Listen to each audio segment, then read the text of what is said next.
Welcome to Heart Speak Podcast, episode 63, Reclaiming Your Gems. Well, we're still living in very interesting times, and thank you, all of you who have let me know that these podcasts are helping you. Please continue to share them and use them wherever you want. I'm here for you, trying to bring you information that may not be available to you elsewhere. And sometimes when we are in a crisis, we close our ears to maybe that there's a bigger picture here, and that's really what I'm wanting to bring to you. And usually I do my podcast every other week, but if so much is happening astrologically that I felt I wanted to offer you today's session, and I will certainly be there for you. If any of you are interested or haven't bought my book, The Heart of the Great Mother, I'm also giving away the first chapter or the first piece of the introduction because it talks so strongly of these times.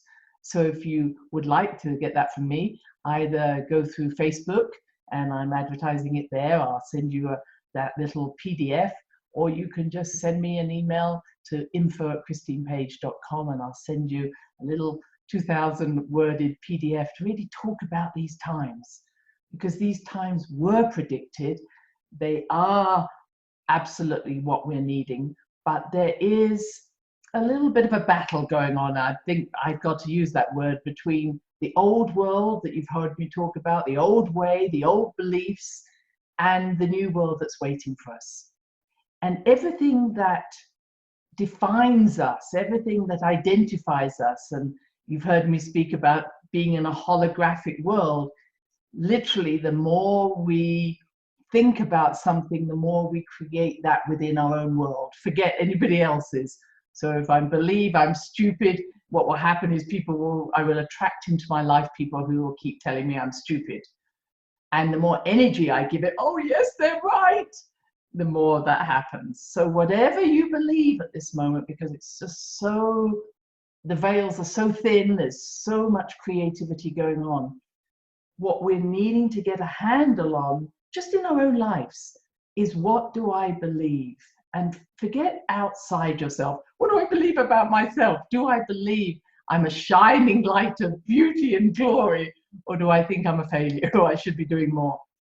So wherever we're shoulding on ourselves, telling ourselves we should because something may happen if we don't, or I'm not good enough, or I don't deserve love, all of these blah, blah belief systems are really being shown to us so that we can say, this is not who I am. I am more than this, or I am not going to be limited by this.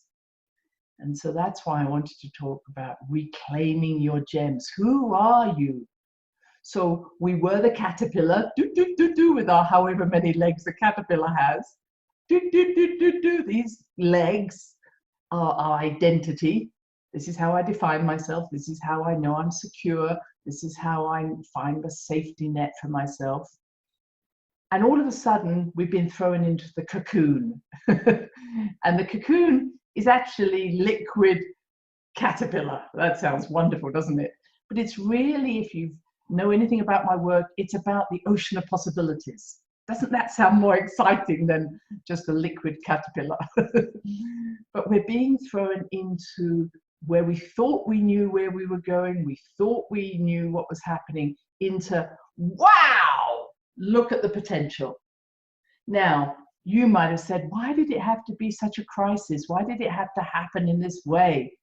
Because we've been, there've been many times when we've been given this opportunity to go there, but we've held on reluctantly to change, resisting change, etc.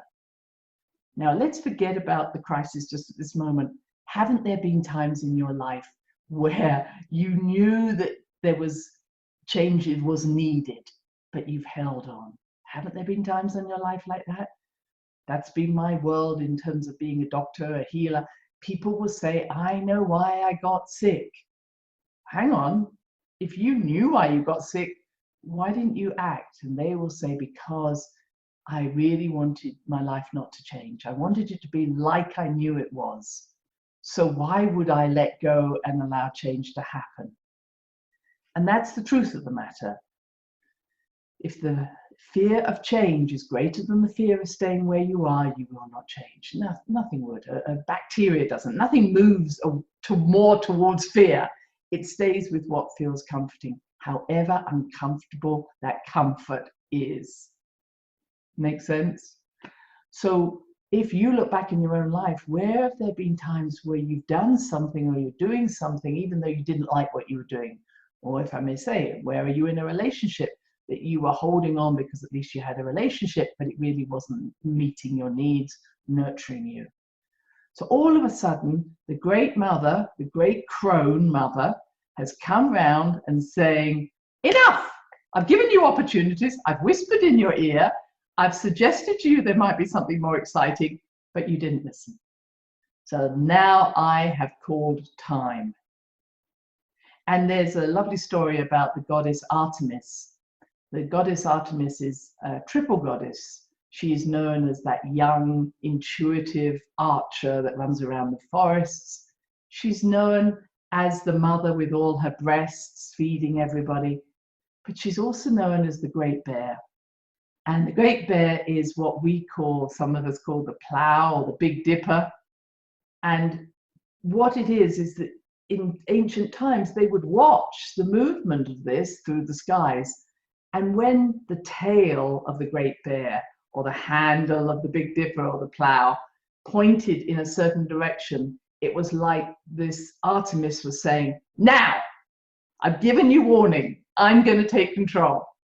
So it feels that that's what's happening. Artemis, the crone, the dark goddess, Pluto, we call them all the same name. I've said, you know, what did you expect?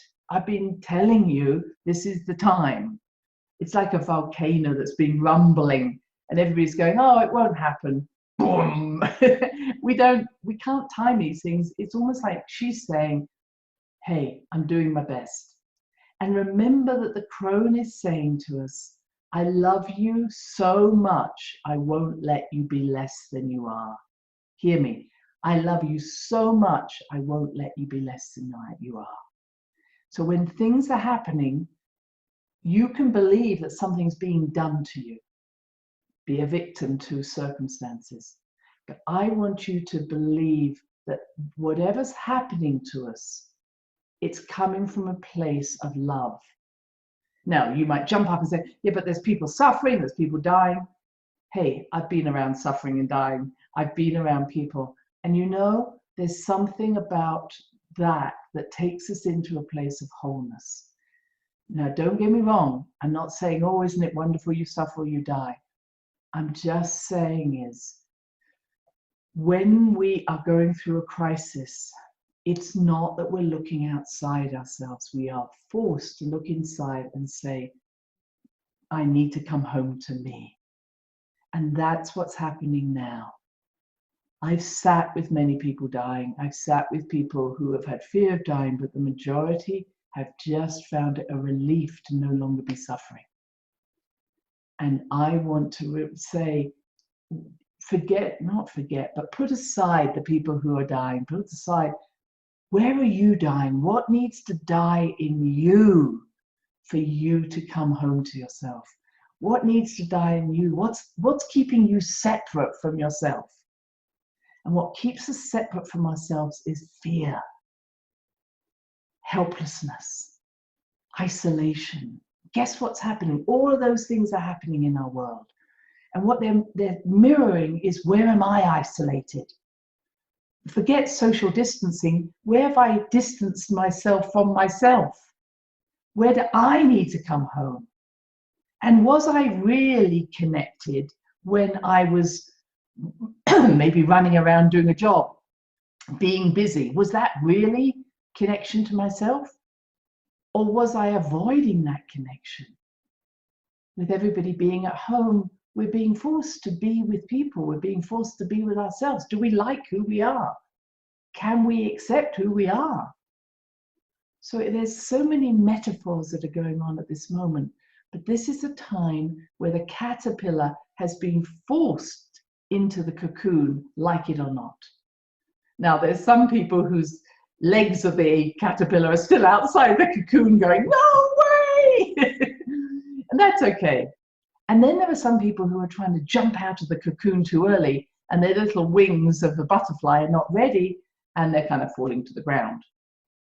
So trust the cocoon. It's almost like a timing thing, something that says you will know the right time to start to become the butterfly. But also, I think we never value the cocoon.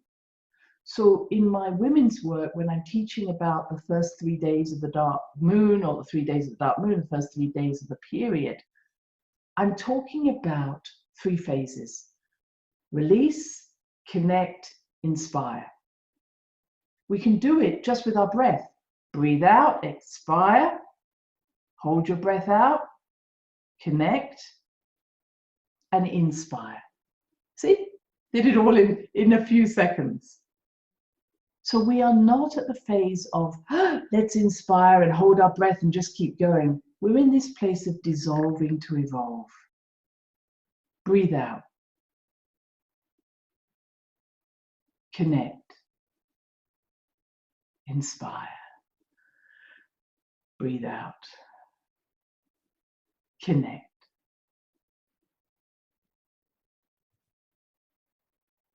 Inspire.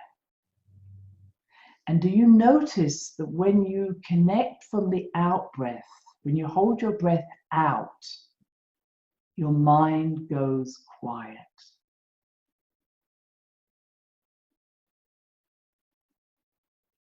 That's the place of be still and know.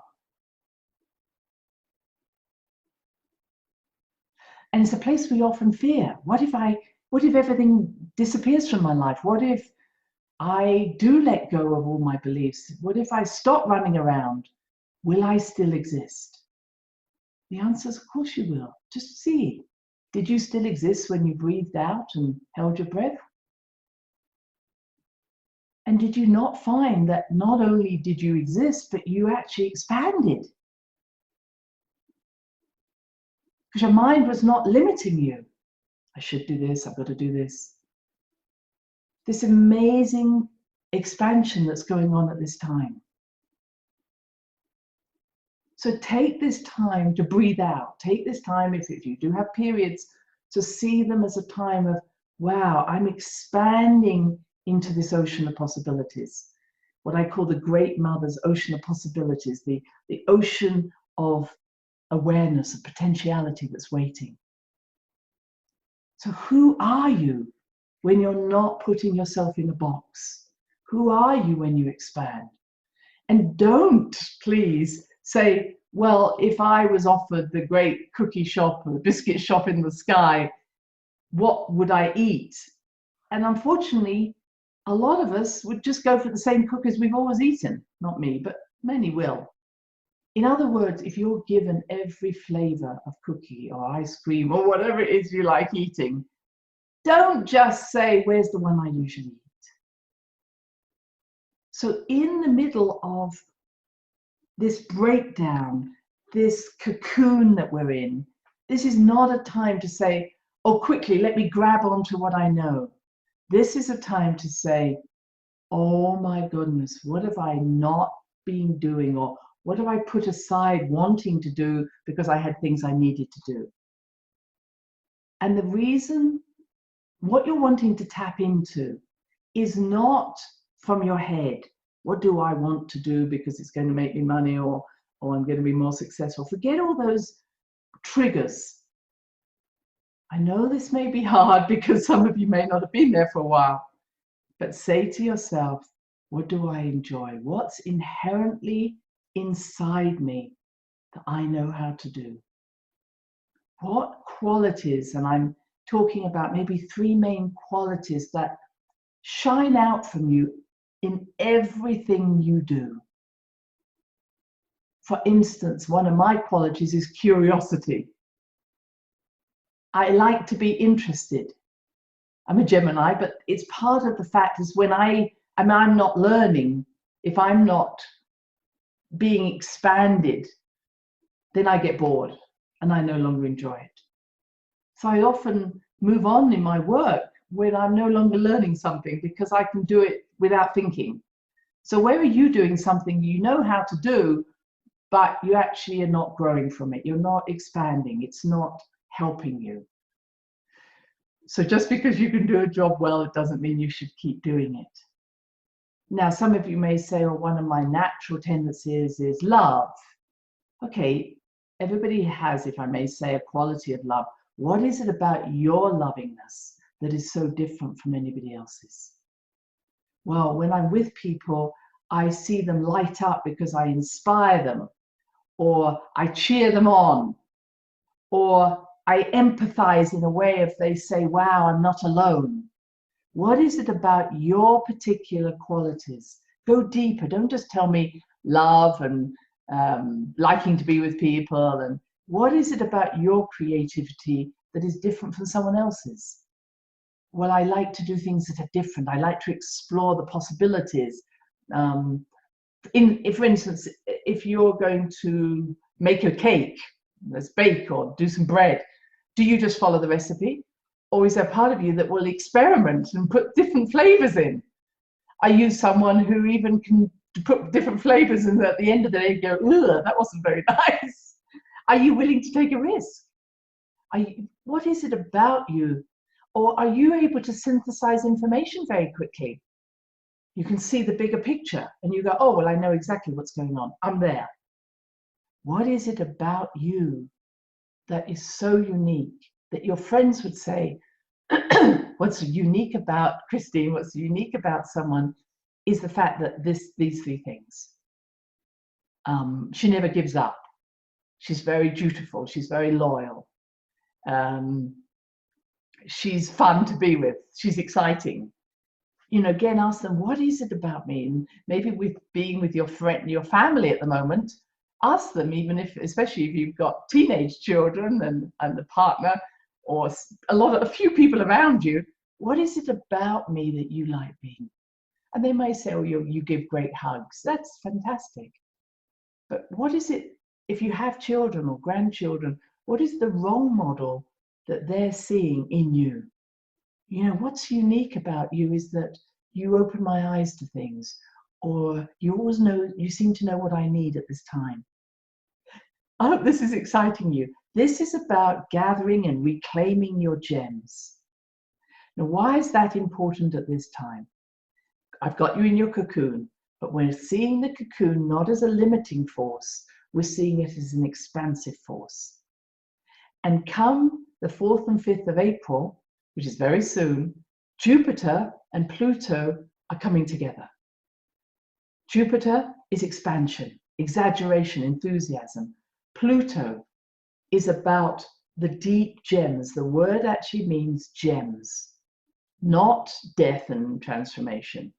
It's saying when we die to the old part of us, we can take on our gems. We can rediscover who we are. And when we're stuck in something, a gem is something that's, isn't it? It's like something that's shiny and bright and something that we want to be inspired by. That's why I'm using that word. It's a gift or a talent that you may have put aside or you may have considered isn't important. But everybody is gifted. Everybody is unique. You're all a part of this grand jigsaw puzzle. But the beauty of it is each of us has a unique part of our jigsaw. Nobody's piece of a jigsaw is the same. Not in my jigsaw puzzle. So what is unique about you? What is amazing about you? What is not like anybody else? And what do you need to do to manifest this on earth? Because that's all we're here for. Put your piece of the jigsaw onto this earth. Ta-da! That's all we need to do. But we get distracted. Oh, my piece isn't any good. Oh, somebody else's piece is better. Oh, let me help other people. Or I'm holding it. I'm not ever going to share it. I'm going to hold it. Taurians, listen to me. You know, this is not wanting to share your gifts and talents. I need you to manifest what you came here to do. And it doesn't have to be, it never should be in comparison to anybody else, but it also needs to be done without the need for other people's approval. So what if nobody ever saw that you laid down this piece of jigsaw, but you got the pleasure? That's what I want. I'm not going to say nobody will see it, but if your part in this is just to live your life fully, forget whether or not anybody ever knows you do that. Just do it. Because it's the comparisons and it's the judgments that get us to stop doing it. Just do it. So here you are in the cocoon, Pluto and Jupiter coming together, 4th and 5th of April. Jupiter expanding, Pluto expanding our gifts, expanding our vision, expanding who we are. Sound good? Lots of expanding going on. It does relate to a 4-4, it's April the 4th, 2020, so it's lots of fours. Fours are good, but fours are also about structure, so creating structure out of an expansive place. So it's good. Saturn is presently in Aquarius. So Saturn is structure again. Aquarius is doing things differently, being a revolutionary. What is the part of you that's always revolted? No, not revolting, but revolted against being told what to do. You're not like anybody else. Stop trying to be like anybody else. Be yourself. How does that sound? And in that, say, my piece of my gifts are different. My piece of the jigsaw is unique.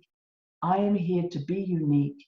I'm not going to try and fit in, but I'm in my power. So any of you who have any Aquarian energy in your chart or feel that you've always been holding back, this is your time. So dive deeply into the cocoon. So I give ideas of like an ocean of possibility. You could also see it like a well. It's like, for those of you who don't mind going into the water, it's like you may see the funnel of the well being very small, but when you go down, it's like, oh my goodness, what's available to me? So not please going out the top of your head. Out the top of your head is just a distortion of the truth, let's put it that way. Don't meditate out of your body. Go into your body. Remember how I've shown you how to imagine yourself having magnets on the soles of your feet, a deeper magnet in Mother Earth. Root yourself by developing roots from the soles of your feet, being pulled into Mother Earth. Allow her earth to surround you. And if you want, these are different type of meditation, just pass down through the roots, pass down through your legs, your roots, enter into a cave. Where did you hide all your gems in this cave? How does that sound as a metaphor? Then you can bring your gems up and up your roots and bring them into your heart where they belong and then express them from there. You can also use the metaphor of imagining yourself moving into beautiful warm water and seeing the dolphins or the whales swimming with you or the turtles. And just trust yourself, go deep into the water and know that you can breathe. And there at the bottom of the ocean is your treasure trove, who you are. What treasures, what gifts, what parts of you have you forgotten or rejected or shut away? What did you used to do as a kid that you said, oh, I can't do this anymore? Or someone told you weren't good enough. Bring it back, bring it home.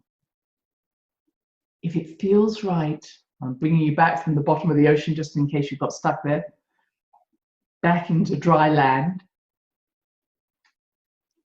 Really tap into what excites me. What do I bring joy? What brings me joy? And it may be a project that you start during this lockdown period. So you say, okay, I've got time to do this. And the more you use your body, so it might just be, oh, I'm going to put some music on and dance. But maybe it is going to make food, or maybe you're going to make your garden. Many people are now saying, okay, supermarkets are empty. Why don't I go out there and learn how to plant my own seeds again? And most of us who have ever been brought up in the country had our own vegetable gardens, had our own fruit gardens. But maybe our youngsters have forgotten that where fruit comes from, where vegetables come from. Let's get back to basics, but not to deny. We don't need to go back into, well, we don't have food, we don't have. Let's sustain ourselves again from the earth, whether it's just by rooting ourselves in Mother Earth, by literally digging a little garden, making our garden, making a place where we can grow our own herbs, our own food. Maybe you're doing that already. Or maybe it's just when you can get out and walk, making sure you walk on the earth, connecting with Mother Earth. She is abundant. If we get into our heads, we often feel we have no abundance. The more you connect with Mother Earth, the more you say hi to the birds and the trees, the more abundance will come to you. She is not lacking in abundance. We are. Because the abundance and scarcity are in our heads, not on planet Earth. The reason that we have the problems on planet Earth is because we've lost our connection to her. I remember a farmer telling me that he could take a concrete car park and turn it into a beautiful organic garden within a year. When we make a connection to the earth, she supplies us. She celebrates us. That's what's happening this time. So let me just clarify. This weekend, 4th and 5th, Pluto and Jupiter coming together. You may read some places, because it's coming together in Capricorn, that it's all about more death, more tragedy. No, it's about breaking down. Pluto is about breaking down old structures, old beliefs. And what you may be noticing is that there is a lot going on under the surface of the virus. If you want to learn more about that, please do join me on my webinars, Healthily Surfing the Waves of Change. But clearly, there is the old guard that wants to keep us structured and away from Mother Earth and away from each other and away from our creativity, i.e. in a place of helplessness. And there is the new guard that's stepping up and saying, no, come on. It's almost like falling through the bottom of the cage you've been in. Rather than fighting against the walls, drop down. Like, well, actually, there's no walls down here. You could fly up if you want, but I want you to drop down and be born again from beneath up. And there's a very ancient Sumerian teaching about two gods called Enki and Enlil.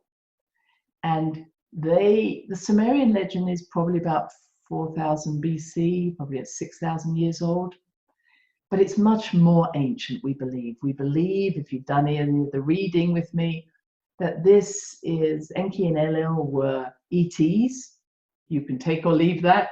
They were part of the Anunnaki. Take or leave that. But what I believe that these beings, these ETs, of which they are not separate from us, we are all part of us, as all of us have part of us as ET. All of us are being faced at this time with these qualities that Enki and Enlil brought. Enki was the god or the ET that wanted to make man gods. His belief was, let's bring humanity into the same level that we are. Let us make them gods. Enlil was the ET god who wanted to make slaves of man. And throughout our stories, biblical stories, other stories, there's this battle, not necessarily just between good and evil, but between who owns humanity. Who will humanity follow? And humanity often forgets that we are not at the behest of a god. We have free will. So are you yourself going to allow yourself to become a god, or are you a slave? I mean, it's not outside you, it's inside us. So are we a victim, or are we responsible and accountable for who we are? Are we willing to be accountable for our creations, etc.? This is a choice that's coming now. So a battle, if I want to say, use that word, between Enlil and Enki has continued for many, many thousands of years. But it's coming to a point now, is that the old guard wants to follow Enlil and say, hey, we take care of you. We'll be your father figure. We'll take care of you, but you must follow what we say. That's why all these precautions are coming out about the virus. Oh, you've got to do this, be careful. I'm keeping you safe. Don't you worry about it. We'll make this fine for you. And Enki and all his followers are saying that isn't making you a king. That's actually taking away your powers. Now, I'm suggesting it isn't about fighting LL, it's about re-owning who you are. Literally, that's why I'm saying fall down out of the cage. It's a false cage. It's a false security. It's very limiting. It's not who you are. And the reason why this is happening is at the same time, and you've heard me speak about this when I've looked at genes, at the moment we're about using 8% of our genes, our DNA, and the rest of our DNA is being called junk DNA. But what's happening is that so-called junk DNA is being woken up. And that junk DNA is our information. Who am I? All right, we say your DNA gives you your identity, your physiology, your way you look, your color of your hair. But it's more than that. So as the rest of your inner information, your inner identity is being awoken, there is an even greater emphasis on those who would prefer that your identity remain hidden to you. So they're knowing that you're waking up and they're putting a lot of pressure on you to stay asleep. Make sense? So this isn't about getting angry. That's just on the level of, how can I put it? This force that are trying to keep us asleep are really quite small compared with the magnificence of who we are. I want you to understand that.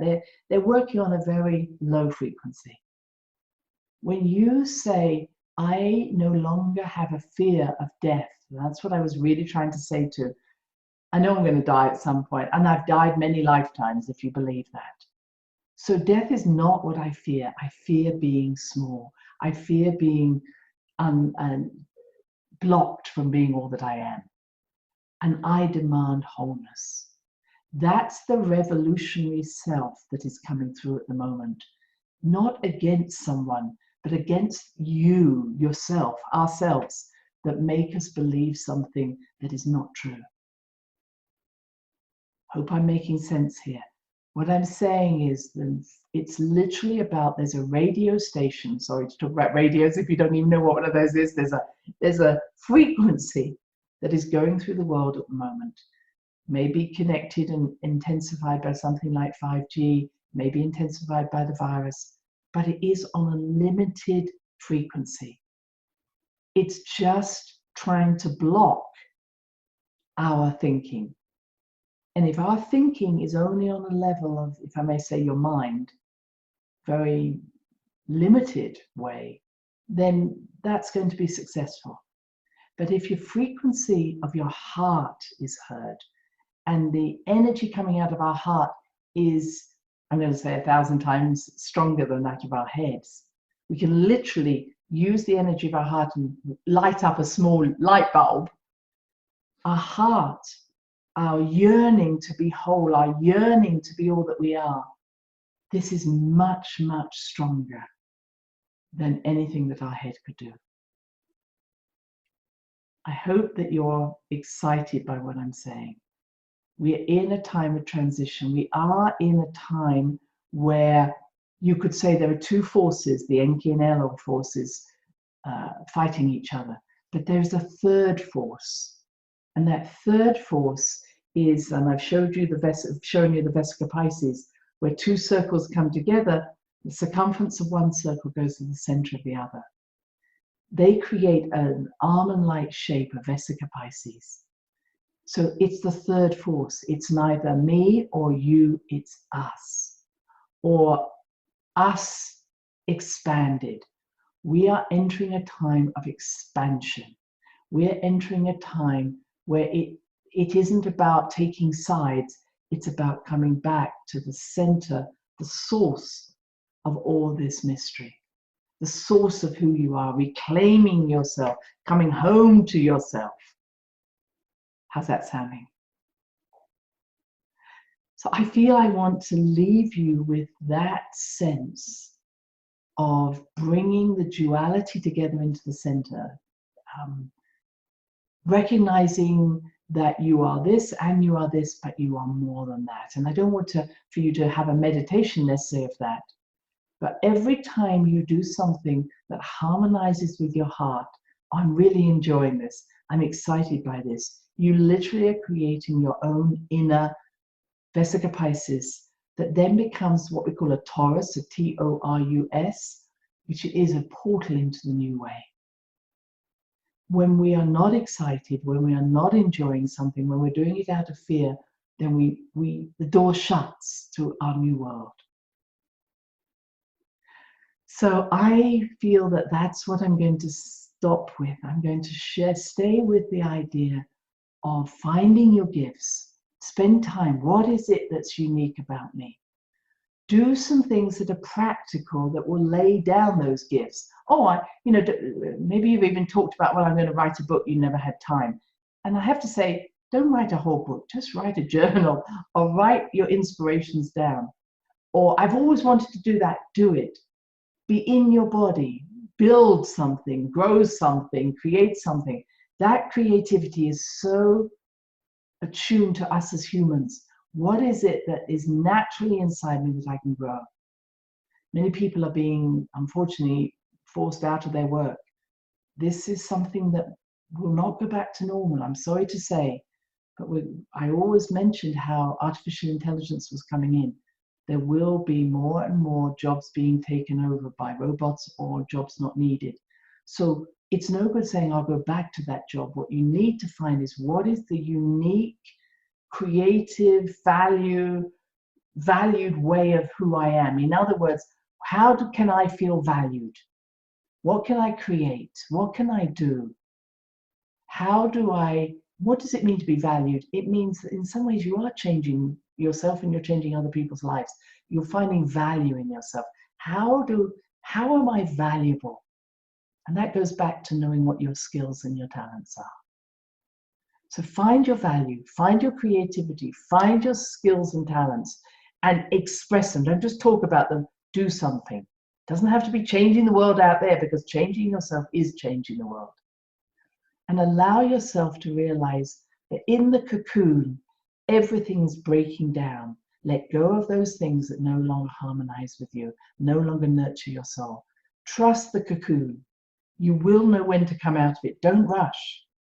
Say, take me deeper, take me deeper. Let me be more expansive. Let me have the courage to explore areas I've never explored before, but they resonate with your heart. So, my dear friends, until we speak again, of course, I'm going to say, follow your heart. I'm going to be working with the lunar cycles. I'm going to be working with dancing with the moon, because I feel that we need to get back into a rhythm that is not a rhythm of this earth. And one of the best rhythms that we can follow is that of the moon. If you're interested, join me on Facebook, in my Great Mother Calling group, or I will be sending out information on that. But I want to, maybe next time I will talk more about that, but I want to allow us to find a better rhythm, not a rhythm of fear or limited frequency, but a rhythm where we are connected to the wholeness of not only ourselves, but of the universe and beyond. So until next time, much love, many blessings. Be deep, be profound, be amazing. Bye-bye now. Thanks for listening to the HeartSpeak podcast with Dr. Christine Page. Please check out all HeartSpeak episodes in the podcast archive section on www.christinepage.com. HeartSpeak is also available on iTunes, Spotify, Stitcher Radio, and now playing on iHeartRadio. You can also watch the archive podcasts on YouTube. Connect with Christine on Instagram, LinkedIn, and Facebook, including her newest Facebook group, The Great Mother Calling. Please do share with friends, family, and colleagues. Join us next time for another edition of HeartSpeak.